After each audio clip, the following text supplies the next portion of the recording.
pointi ya kuwa hatua kuu, kuna principle, kuna hatua, kuna kanuni ambazo tunapaswa kuziishi ili zitupeleke kwenye ukuu wetu. Mungu akasema na tumfanye mtu. Wanisomeni andiko 26 Mwanzo 1, anasema hivi, Mungu akasema na tumfanye mtu kwa mfano wetu, kwa sura yetu, wakatawale samaki wa baharini, ndege wa angani, na kila kiumbe na wanyama wa nchi yote, pia na kila chenye kutambaa kitambaacho juu ya nchi. Mungu alipomuumba mwanadamu akasema na maana hapa mwanadamu alikuwa bado kwenye wazo. Mungu alikuwa na waza, alipowaza ya kwamba kinatakiwa kipatikane kiumbe ambacho kitakuwa na uwezo wa kukontrol viumbe vingine. So Mungu akatambua kwamba ili tuweze kupata kiumbe ambacho kitakuwa na uwezo wa kukontrol vingine, lazima tukifanye kwa sura yetu, lakini pia kwa mfano wetu, kwa sababu viumbe vingine vyote, hakuna kiumbe ambacho kilikuwa na mfano wa Mungu au na sura ya Mungu isipokuwa Mungu akasema na tumfanye mwanadamu kwa sura yetu na kwa mfano wetu. Akafanyaje? Akatawale.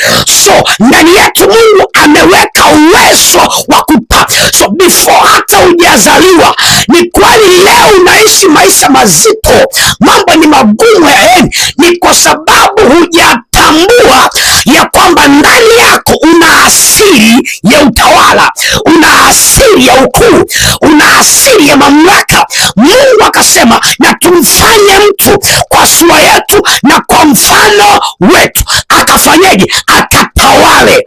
So shetani alipotunyang'anya mamlaka ya utawala kupitia Adamu na Hawa, alipotunyang'anya, Yesu Kristo kazi aliyofanya msalabani, alifanya kazi ya kuturudisha kwenye mamlaka yetu.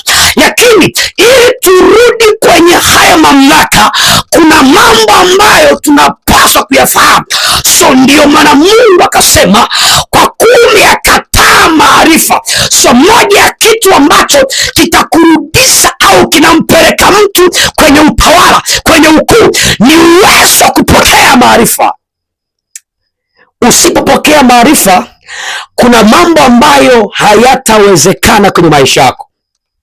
Msikilize, ni kweli unaweza kuwa unaomba sana, unafunga sana, but ukikosa ufahamu, ukikosa maarifa, kuna mambo ambayo hayatokei kwa sababu ya maombi mengi.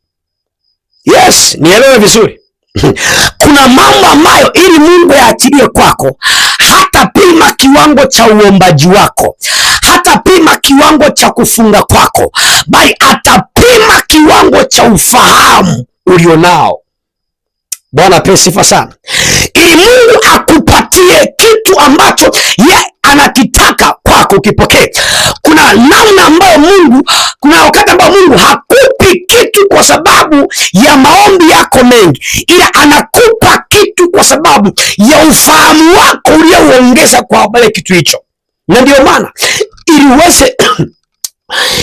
uweze kufanikiwa kimaisha, uwe tajiri, lazima jambo la kwanza, utajiri unaanzia kwenye ufahamu wako. Mungu hawezi kukupa baraka ambayo huna ufahamu nayo. Mungu hawezi kukubariki zaidi ya kiwango cha ufahamu ulicho nacho.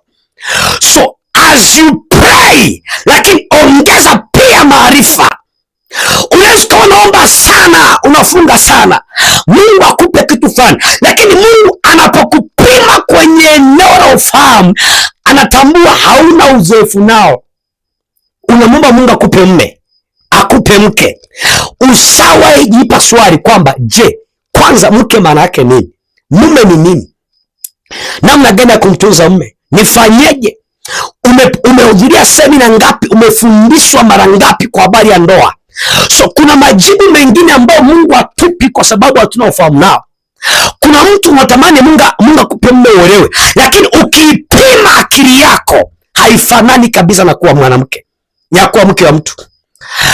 Unaweza kuwa unaomba sana, ufunga sana, oya Mungu nipe mume, nipe mke, lakini Mungu akikupima kwenye eneo la ufahamu, anatambua huyu nikimpa mume leo, kesho anaachika, kwa sababu hana hekima ya mwanamke, hana hekima ya kujibu mume wake, hana hekima ya kutunza watoto, hana hekima, yeye tu na kukaa tu. Hawezi hata kutafuta, hawezi kutafuta pesa, kwa sababu anajua huyu nikimpa mume akaolewa, huyu atamtesa mume wake. Atakuwa ni mtu akunyosha tu miguu, kulala asubuhi mpaka jioni, asubirie mume wake aje ampe hela akanunue chakula. Hana muda wa kupambana apate fedha. So ufahamu utakaoongezeka ndani yako ndicho kigezo ambacho Mungu kitamfanya Mungu akupe baraka fulani, akupe